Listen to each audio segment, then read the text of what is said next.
이 시간 우리가 은혜 받고자 하는 말씀의 제목은 오직 예수님으로 살라, 오직 예수님으로 살라라는 제목으로 함께 예비된 은혜를 나누기를 원합니다. 인류가 지나온 길, 개개인이 살아온 발자취를 일컬어서 뭐라고 이야기합니까? 역사라고 이야기를 합니다. 역사를 영어로 말하면 뭐라고 말합니까? 히스토리. 히스토리라는 말이 무슨 말입니까? 두 가지 합성어입니다. 스토리. 히가 누굽니까? 예수님. 한마디로 예수님의 이야기가 히스토리, 역사입니다. 우리가 역사의 주인공이 아니고 역사의 주인공은 믿거나 믿지 않거나 인정하거나 인정하지 않거나 예수님입니다. 그래서 인류 역사는 곧 예수님의 이야기입니다. 앞으로 어디까지 역사가 이어질지 모르지만 그것 또한 예수님으로 말미암아서 진행되어진다고 저는 확신합니다.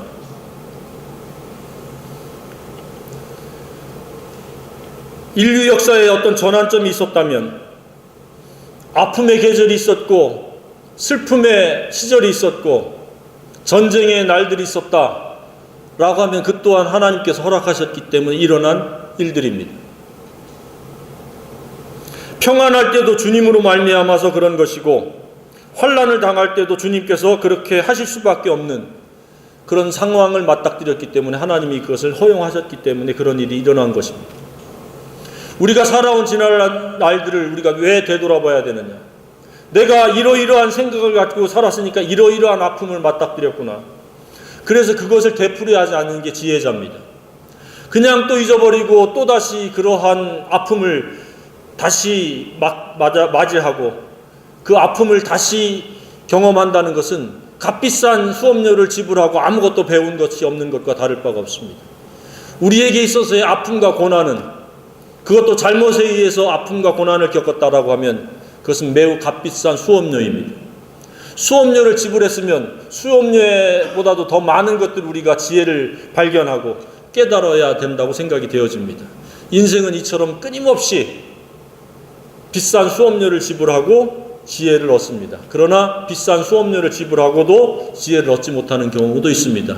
그를 가리켜서 우매한 자요 미련한 자라고 이렇게 성경은 말씀을 하고 있습니다. 모두가 비싼 수업료를 지불하되 지혜를 얻는 그러한 사람들이 되어지기를 바랍니다. 성경에 이렇게 말씀하고 있습니다. 주 하나님이 이르시되 나는 알파와 오메가라, 이제도 있고 전에도 있었고 장차 올 자요 전능한 자라 하시더라. 그러니까 우리 주님은 히스토리, 그분의 이야기인데 그분은 알파와 오메가이며 이제도 있었고 전에도 있었고 미래에도 있을 뿐이다. 그분만이 영원하고 그분만이 무한하시다. 우리 인생은 태어나서 죽음이라고 하는 것을 반드시 거쳐야 되는 연약한 존재요, 매우 악하고 어리석은 존재이지만 우리 주님은 그렇지 않다라는 이야기입니다. 따라서 사람의 짧고 유한한 생각으로 광대무비하신 그 주 하나님을 판단하거나 무시하거나 그분의 뜻한 바를 우리가 입으로 거역한다는 것은 한심함을 넘어서 대단히 어리석고 미련하고 무지몽매한 그런 생각이며 태도입니다. 그런 분이 한 분도 없기를 바랍니다.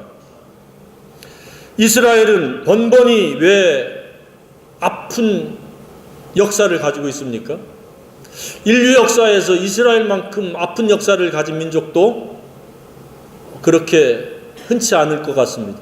우리는 불과 36년에 그러한 식민지 지배를 받았는데 이스라엘은 무려 2000년 동안 나라가 없었습니다. 왜 하나님께서는 이스라엘을 이처럼 혹독하게 다루실까? 미워서 그럴까요? 사랑하면 그가 잘 되기를 바랍니다. 나의 관심 밖의 사람들은 잘 되든 안 되든 사람들이 대부분 관심이 없어요. 그러나 나하고 관계되어져 있는 사랑의 관계를 맺고 있는 사람들이 잘못되어질 때는 바로잡기 위해서 매를 듭니다. 지나가는 사람 잘못한다고 매들었다가는 큰일 나죠. 하나님도 똑같습니다. 하나님의 백성들이 자꾸 하나님을 배반하고 하나님을 외면하고 무시하고 하나님의 뜻을 거역하니까 하나님께서 그들을 아주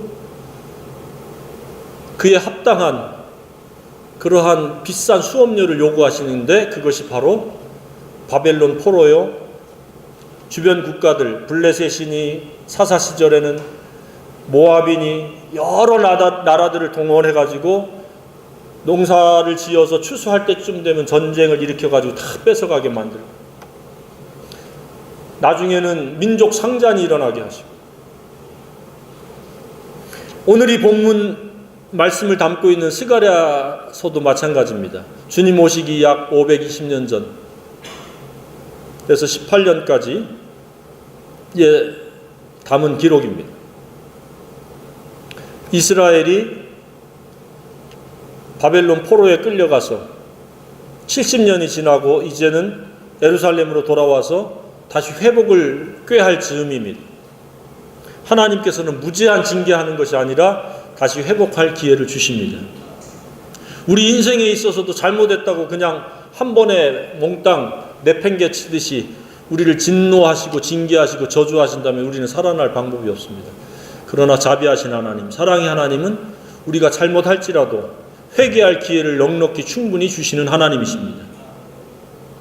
지금 그러할 즈음에 이 스가랴서를 지금 통해서 하나님께서 그 비전을 주시는 겁니다. 어떻게 너희들이 회복할 수 있는가?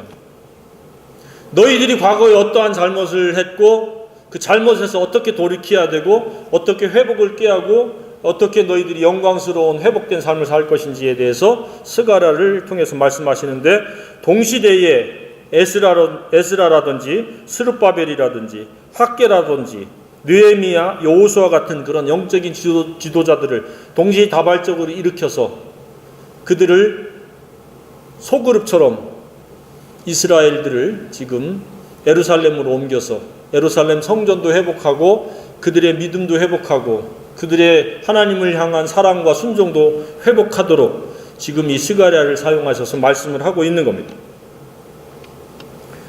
자, 그러면 회복을 위해서 무엇을 어떻게 해야 되는가? 그리고 지속적으로 회복된 영광스러운 삶을 어떻게 함으로 살아갈 수 있는 것인가? 스스로 돌이켜볼 때 나의 생애는 하나님이 나와 함께하는 영광스러운 생애인가? 아니면 내가 나를 자랑하고 높이려고 하는 몸부림인가? 한번 생각해 봐야 됩니다. 하나님이 높이시면 사람이 낮출 수가 없고, 하나님이 낮추시면 사람이 아무리 해도 높일 수가 없습니다. 하나님이 높여진 삶이 영광스러운 삶입니다. 하나님이 인정해 주시는 삶, 그것은 사람들이 보는 관점과는 전혀 다릅니다. 그런 생애는 하나님이 나와 함께 하고 있다라고 하는 것들을 구체적으로 느끼고 경험하며 살아가는 삶입니다. 그 위대하신 창조주 거룩하신 하나님이 나와 동행한다는 것보다 거룩한 것이 영광스러운 것이 없습니다. 영광스러운 삶을 살고 있습니까? 저는 조금씩 맛보는 것 같습니다. 하나님 나와 함께 하십니다. 계속해서 제 마음속에 말씀하시기도 하고 가끔가다 예기치 않게 어떤 이벤트적인 그런 은혜를 베푸시기도 하고, 그리고 무엇보다도 제 마음속에 진리가 무엇인지에 대한 깨달음을 지속적으로 계속해서 감각되어지도록 허락해 주신 것이 영광스러운 삶의 한 부분이라고 저는 생각이 되어집니다. 첫 번째는 이런 회복에 있어서 무엇이 필요하냐? 무엇이 필요할 것 같습니까? 사람이 왜 저주를 받고 왜 재앙을 맞닥뜨리고 두려움 가운데 처하고 근심과 슬픔 속에 빠져듭니까? 어떤 사람 잘못 만나서 그렇습니까? 부모로부터 잘못 태어나서 그렇습니까? 그게 아니고요, 우리 각자의 죄 때문에 그렇습니다. 죄는 그냥 유야무야 넘어갈 수 없는 영역의 성질입니다. 죄 없으신 하나님과 동행하는 데 있어서의 필수 조건은 죄가 없어야 죄 없으신 하나님과 우리가 동행할 수가 있습니다. 그것이 회복의 첫 번째 목적인데 회개해야 됩니다. 1장에 한번 보세요. 4절에 너희 조상들을 본받지 말라. 옛적 선지자들이 그들에게 외쳐 이르되 만군의 여호와께서 이같이 말씀하시기를 너희가 어떤 길? 악한 길, 악한 행위를 떠나서 돌아오라 하셨다 하나 그들이 듣지 아니하고 내게 귀를 기울이지 아니하였느니라. 여호와의 말이니라. 잘못했을 때 돌아오라고 충분한 기회를 주셨는데 그것을 묵살해버렸어요. 무시해버렸어요. 회개했으면 다시 그냥 또 이어서 회복된 삶, 영광스러운 하나님과 동행하는 삶을 살 수 있을 텐데 그 선지자들을 통해서 오늘날 같은 설교자를 통해서 회개하라. 악한 길, 악한 행위에서 떠나라. 그래서 하나님께 돌아와라. 라고 했는데 귀를 막아버리고 그리고 못 들은 척하고 무시해버렸어요. 그 결과 너희들이 지금 70년 동안에 바벨론의 포로가 되었다. 그 이야기입니다. 이 말씀은 오늘날 우리하고 무슨 상관이 있습니까? 오늘날 우리도 동일하다는 점입니다. 우리도 잘못하면 바벨론 포로까지 끌려가진 않을지라도 삶에 뭔가 우리를 짓누르게 하는 내가 감당할 수 없는 무거운 짐들을 우리 속에 하나님 허락하셔서 우리를 곤곡해 하고 두렵게 하고 슬프게 한다는 사실입니다. 그런데 내가 회개하는 그 순간에 그 짐도 함께 사라져버리고 우리의 곤고와 아픔도 슬픔도 한순간에 사라질 수 있도록 하시는 분이 하나님이십니다. 그래서 하나님의 본심, 하나님 본래의 마음은 우리가 이렇게 무거운 짐을 지고 살아가는 것이 아닙니다. 우리가 안으로는 평강이 있고 죄와 죄책감과 사망과 욕심으로부터 자유하기를 원하시는 것.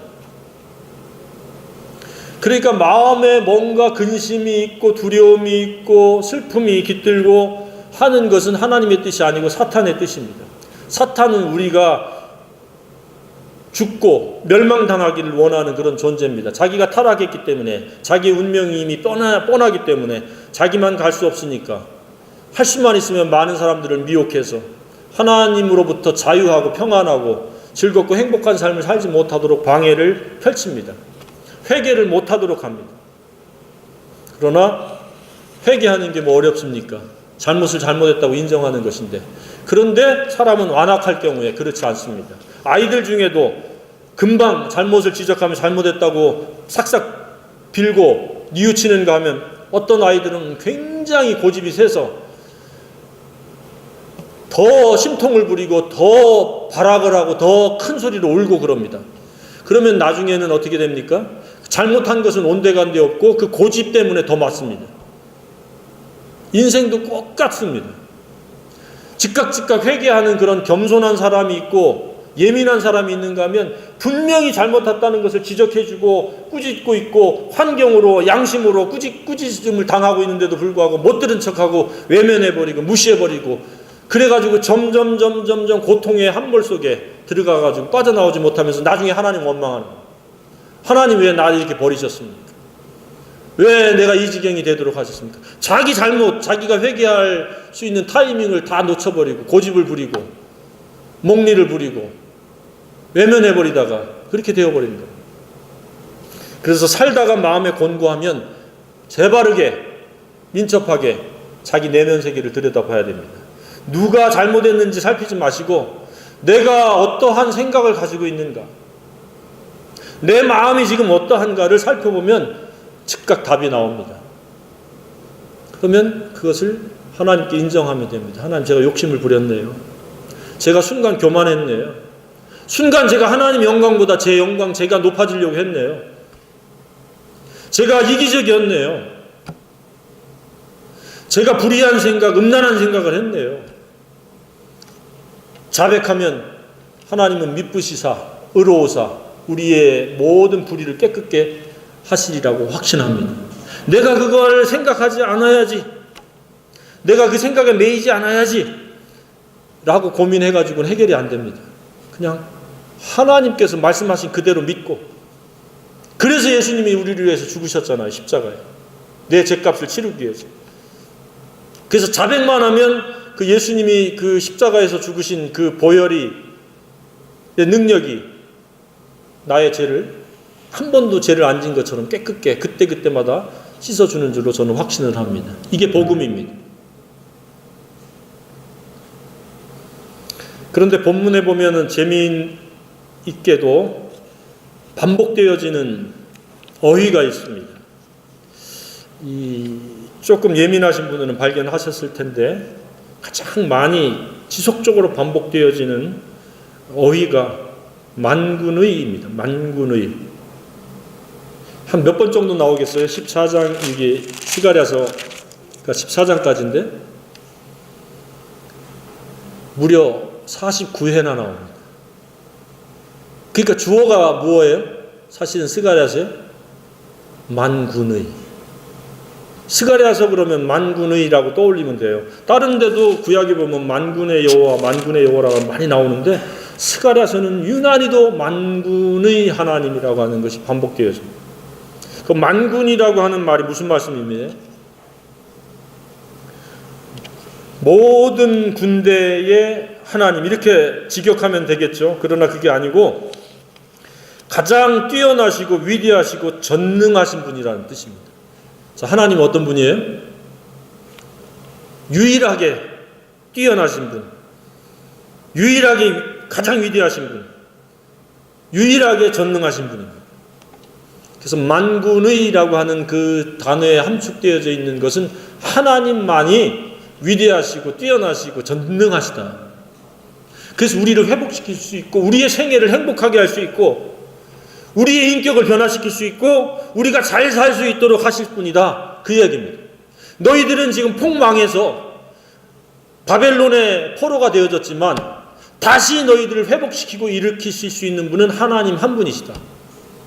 그 메시지를 지금 스가랴가 전하는 거예요. 그래서 입만 열면 뭐라고 시작해요? 만군의 하나님, 만군의 여호와. 그런데 그 첫 번째 방법이 회개라는 겁니다. 그래서 스가랴서를 여는 데 있어서 회개를 주제로 삼고 이야기하는 겁니다. 만군의 여호와가 자기에게 주신 말씀인데 그게 뭐냐 그랬더니 회개하라. 오늘날 믿음이 강조되어지고 회개는 강조되어지지 않는데 회개가 중요합니다. 특히 무엇을 회개해야 됩니까? 이스라엘 백성들은 하나님을 업신여긴 것, 거룩을 무시한 것. 오늘날은 이 말을 갖다가 쉽게 설명하면 무엇입니까? 무엇을 회개해야 됩니까? 수시로? 무엇을 우리가 민감하게 회개할 수 있도록 내 자신을 분별하고 점검해야 됩니까? 하나님보다 더 사랑하는 것이 있으면 회개의 대상입니다. 하나님은 나하고의 유일한 사랑의 관계이길 원하십니다. 하나님 다음에 그 다음에 이제 사람과 사람 사이의 사랑입니다. 사람이 먼저고 하나님이 후순위가 아닙니다. 그래서 하나님은 어떤 하나님이에요? 위대하시고 전능하시고 뛰어나신 하나님이면서 질투의 하나님입니다. 하나님이 다른 부정적인 단어가 안 쓰여지는데 그 단어만큼은 부정적인 단어를 사용하시는데 하나님은 질투하시는 하나님입니다. 엄청 질투를 많이 하세요. 여자가 그 한을 품으면 온유월에 서리가 내리는 것보다 더 질투를 하시는 하나님이시죠. 그래서 내 마음속에 하나님보다 우선순위를 두고 있거나 사랑하는 것이 있으면 그것을 없앨 때까지 하나님께서는 질투하시고 우리를 다루시는 거예요. 그러니까 도덕적 윤리적으로는 별 문제가 없어 보이는데 지지리도 어떠한 그러한 우환과 환난과 고난에 빠지는 이유가 그 사랑하는 잘못된 사랑을 바로잡으려고 하나님이 우리를 다루시는 거예요. 오늘 깨달음이 있기를 바랍니다. 그래서 그것을 내가 고백하고 자백하고 하나님 품으로 돌아올 때까지 하나님 우리를 다루시는 거예요. 그래서 그 문제가 해결이 되어지면 그 다음부터는 승승장구입니다. 아버지의 것이 내 것이고 내 것이 아버지의 것이고 아버지께 있는 모든 좋은 것 안으로부터 바깥까지 위에까지 모든 좋은 것들이 나를 둘러 쌓으리라고 믿습니다. 안으로는 뭐가 있어요? 이 하나님을 사랑하는 순수한 마음이 있을 때 내 마음에 평안이 있어요. 그런데 이것이 뒤바뀌게 되면 기가 막히게 곤고하고 우울해지고요. 슬퍼지고 낙심과 좌절과 비교의식과 열등감과 부정적인 그러한 감정들이 물밀듯이 밀려오게 돼 있어요. 그래서 스스로 하나님을 사랑한다고 고백하고 하나님보다 더 사랑하는 그 무엇들을 빨리 내려놓아야 됩니다. 던져버리고 파쇄시켜야 됩니다. 파쇄라는 것은 무엇이에요? 완전히 없애버립니다. 흔적도 없이 없애버려요. 그러면 평안이 물밀듯이 밀어오고 즐거움과 기쁨이 한량없이 더해지고 위로는 하나님께 영광, 밖으로는 내가 이타적인 유익자요 다른 사람들에게 빛과 소금이 되어지는 그런 놀라운 생애로 나아가게 되어 있습니다. 그 무엇이냐? 하나님에 대한 사랑으로부터 비롯되었습니다. 그 사랑이 있을 때 그것이 최고의 가치관입니다. 그 사랑을 닮아서 그 사랑을 행동으로 드러낼 때 그것이 최선의 인생관이고 그것을 누군가하고 공유하고자 할 때 그것이 최고의 세계관입니다. 경제활동도 내가 받은 하나님의 사랑을 내가 마음에 간직하고 그 사랑을 닮아서 그 사랑의 품격을 이루어서 그 사랑으로 사는 방법이 되어지고 그 사랑을 나누고자 할 때 하나님께서 한량없이 좋은 것들로 부어주시고 채워주시고 넘치게 하시리라고 저는 확신을 합니다. 이기심은 하나님 채워줄 수가 없어요. 채워지면 오히려 그것이 더 많은 하나님보다 더 사랑하는 것들에게 매여서 살게 될 원인이 되기 때문에 하나님 더해 줄 수가 없습니다. 그래서 잘 사는 방법은 사랑입니다. 사랑을 얻기 위해서는 회개하는 겁니다. 하나님보다 더 사랑하는 것들을 회개하는 겁니다. 그럴 때 하나님께서 창조하신 창조의 목적에 부응하게 되고 우리를 죄에서 구원한 목적에 합당한 삶을 살아갈 수 있게 되는 겁니다. 회개하고 사랑을 다시 한번 하나님과 돈독하게 나아가면은 하나님께서는 우리를 통해서 이루실 그 아름다운 일들, 거룩한 일들을 하나님께서 우리를 통해서 이루어 가십니다. 그 기쁨은 이 세상에 주는 기쁨과 다릅니다. 부모가 아이를 출산하는 것보다도 더 큰 기쁨을 우리가 느낄 수 있도록 하나님께서 우리 마음에 축복을 더해 주십니다.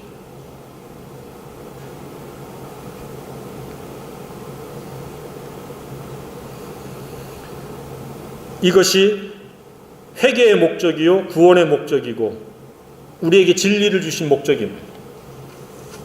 그런데 왜 이 스가랴서는 예수님 오시기 전에 500여 년 전인데 이 예수님을 이야기하고 있습니까? 오늘 읽은 본문이 예수님의 그 탄생을 이야기하고 있잖아요. 9장에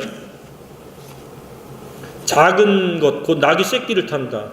그 당시에 모든 왕들은 큰 말을 타고 제일 그 용맹스럽고 빠른 말을 골라서 타고 사람들 앞에서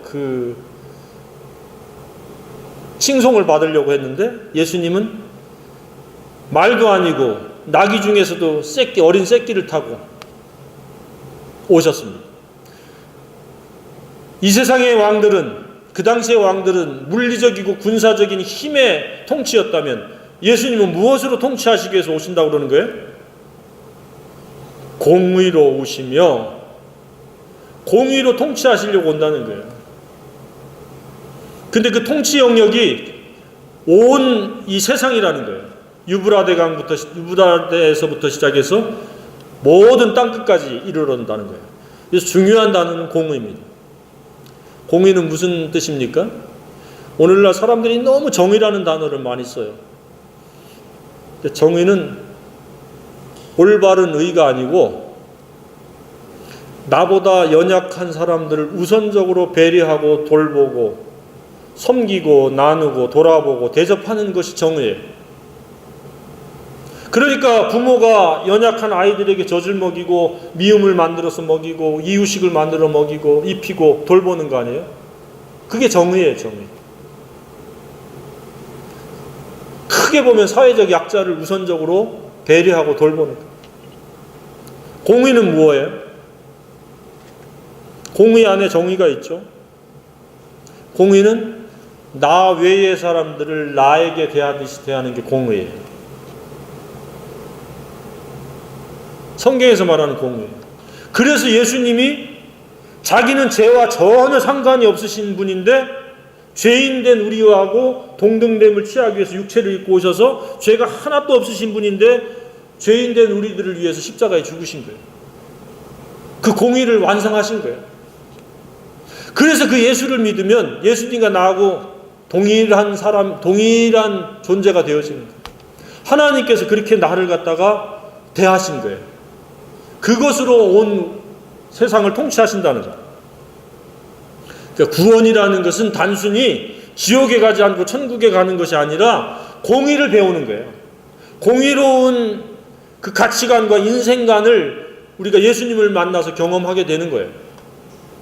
그래서 육체로 오신 예수님은 우리의 죄값을 지불하기 위해서 속죄의 제물이 되셨고, 이 성경인 이 진리로 지금 예수님이 우리 곁에 계시는데, 이 진리는 우리의 영의 양식, 먹거리면서 우리에게 있어서의 영적인 그런 가치관을 실현할 수 있는, 끊임없이 그 인생관을 이루도록, 인격을 이루도록 우리에게 이 말씀으로 기록되어지신 겁니다. 그래서 예수님을 뭐라고 말씀하고 있어요? 내가 곧 첫 번째 길이요, 그것도 더 유일한 길이요, 유일한 진리요, 유일한 생명이다. 자, 그래서 예수님을 두 가지 역할 있잖아요. 길 대신 역할이 있어요.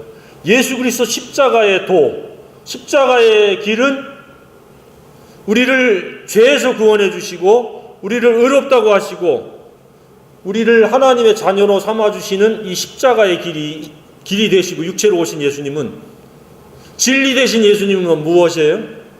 우리의 어그러지고 삐뚤어지고 이기적이고 탐욕적인 이 잘못된 품격을 바로 세워주는 품격의 롤모델. 그래서 그 말씀을 읽으면 읽을수록 그 말씀이 내 품격을 하나하나 몰아내고 예수 품격으로 바꿔나가도록 하신 분이 예수님이라는 거예요. 그래서 구원은 과거 시제로 쓰여지고 ing 현재 진행형으로 쓰고 미래 시제로 쓰여지는 거예요. 그래서 구원은 세 가지 측면이 있는 거예요. 죄사함 받는 구원이 있고, 구원을 진리로 품격을 이루어가는 ing 현재 진행의 구원이 있고, 그리고 미래에 예수님이 통치하실 그 나라에 예수님을 부끄러움 없이 만날 수 있는 그 구원이 있는 겁니다.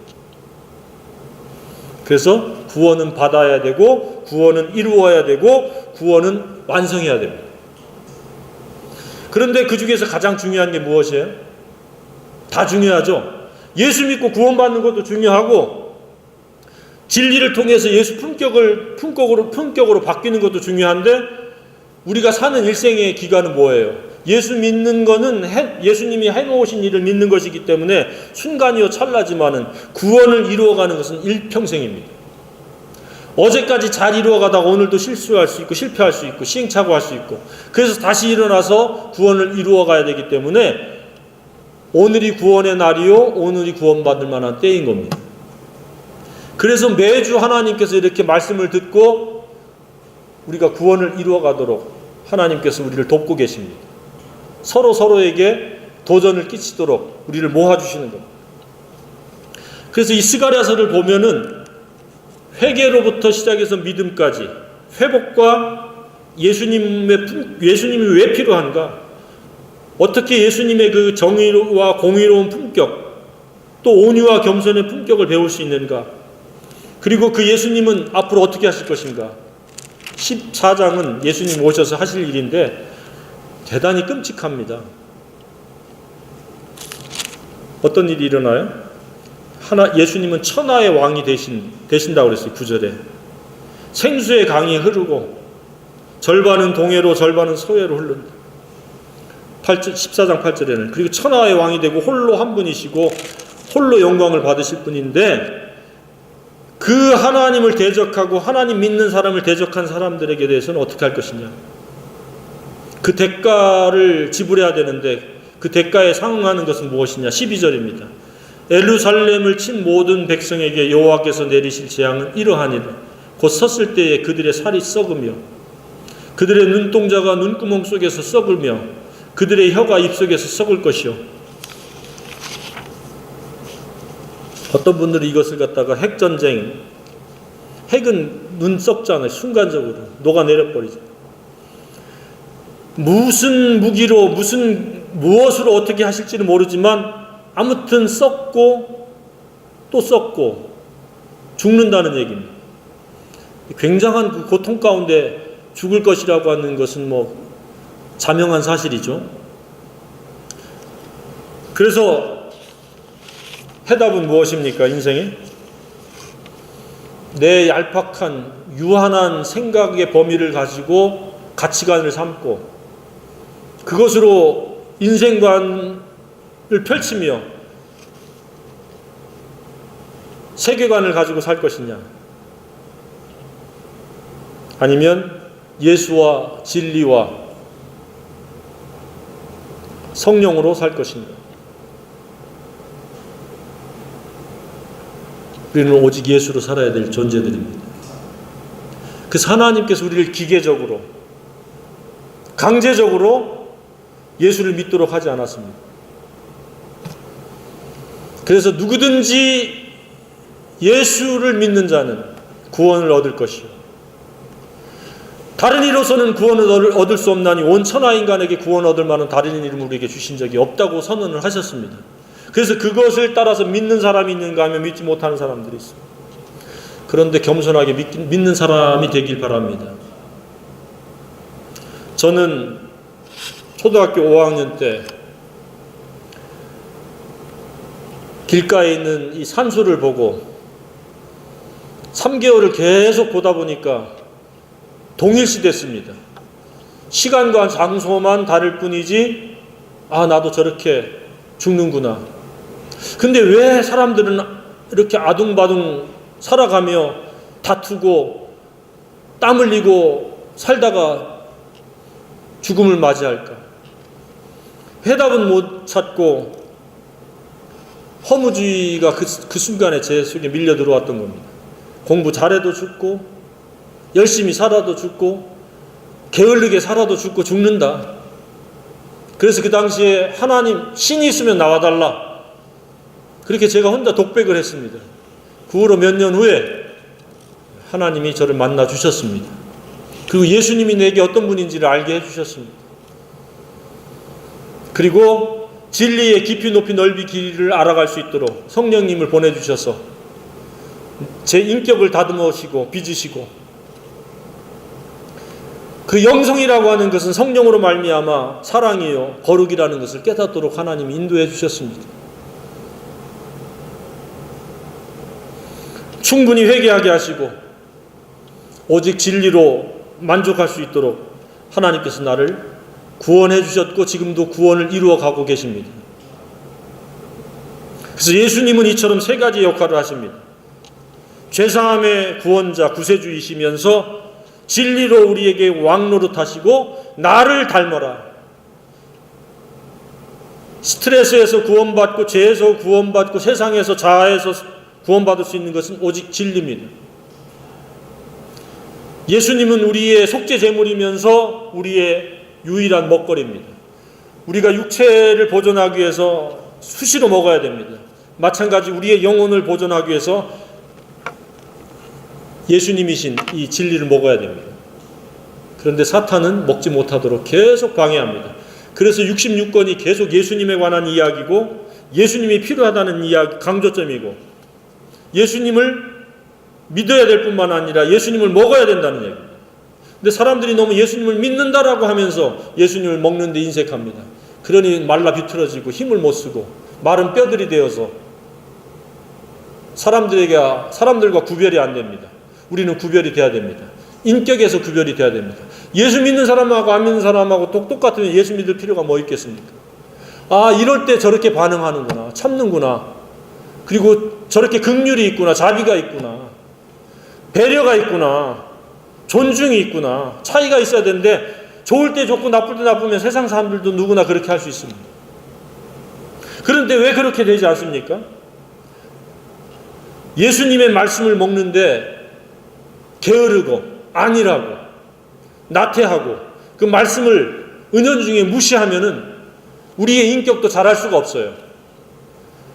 아이가 태어나서 엄마의 젖을 먹고 이유식을 먹고 단단한 음식을 먹어서 자라가듯이 우리의 영성도 하나님의 말씀을 먹어야 자라도록 되어 있습니다. 어느 날 시간이 흘렀다고 훅 자라고 뭔가 직분을 받았다고 쏙 자라고 그러지 않습니다. 하나님의 말씀을 먹은 만큼 자라도록 하나님께서 우리의 양식을 삼으셨습니다. 그런데 사탄은 못 먹게 합니다. 예수님은 들어가며 나오며 우리의 꼴이 되시기를 원하고 우리가 그 풍성한 삶을 살기를 원하시는데 인격이 바뀌어서 사단 마귀는 도둑질하고 죽이는데 우리의 시간을 도둑질하고 우리의 마음을 도둑질하고 우리의 우선순위를 미혹합니다. 꼭 명심하시길 바랍니다. 예수가 우선입니다.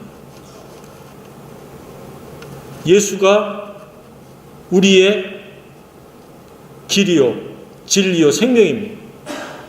내가 너에게 이르는 말이 영이요 생명이라. 육은 무익하니라. 무익한 것에는 우리가 에너지와 시간을 몽땅 다 쏟으면서 피곤해서 힘들 지경을 만들면서 우리가 영이요 생명의 말씀에 대해서는 너무 가볍게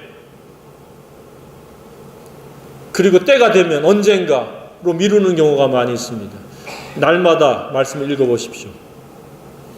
어느 순간에 우리가 예수님의 모습을 나타내고 예수님처럼 살아갈 수 있게 되는 줄로 확신합니다. 그럴 때 하나님 영광 받으십니다.